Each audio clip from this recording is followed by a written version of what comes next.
د سرحدونو قومونو قبایلو چارو وزیر وايي افغانانو هیڅکله په خپله خاوره چاته د حاکمیت اجازه نه ده ورکړې.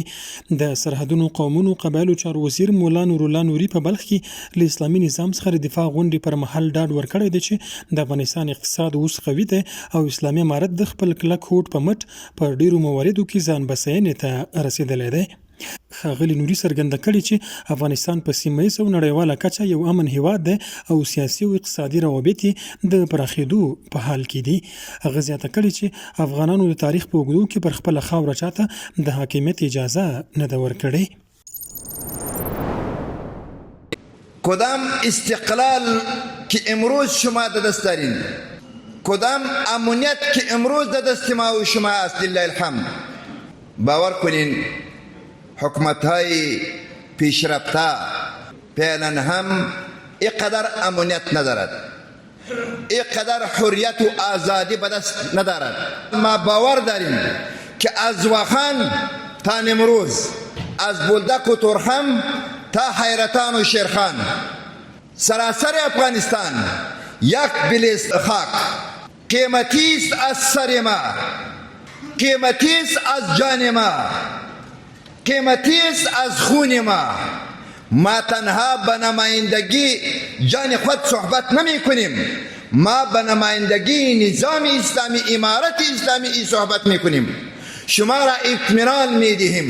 دغه راز د امر بالمعروف او نهی عن المنکر او د شکایتونو اوریدلو وزارت مسلکی معین شیخ نور محمد حقانی د افغانانو د میړانې او د حوصلې په ستاینې سره ویلي دي چې د اسلامي امارت تر راتګ مخکې د قومونو ترمنځ اختلافات اوج ته رسېدلي وو او اوس ټول افغانان له متقابل احترام څخه برخمن دي. الحمدلله افغانها 40 سال قربانی داده، خو فعلا حوصلهشان بجاست، باز هم آمده است. اگر به ما بگه ضرورت باشه انشالله ما آمده هستیم. الحمدلله با آمدن امارت اسلامی همه اقوام یکجا شد، متحد شد. این یک نعمت بزرگ اله العالمین است و با آمدن امارت اسلامی این خوبی بجا آمد. په ورته مهال قومي مخور او مشرانو د افغانستان اوسنی یوالی په تیرو 45 کلونو کې بېساری بللی چې په خبره خلک تر بل هر وخت په دې نظام ډیر باور لري.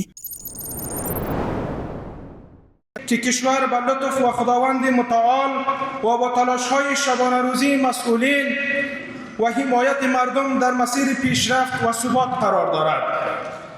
اعتماد مردم به نظام ارزشمندترین سرمایه‌ای است که بیش از هر زمان دیگر امروز تحکیم شده است. الحمدلله بعد از چندین سالها که پیشرفت‌های بنیادی را که در این کشور می‌بینم که این قابل تقدیر و ستایش است، بسا جای افتخار است.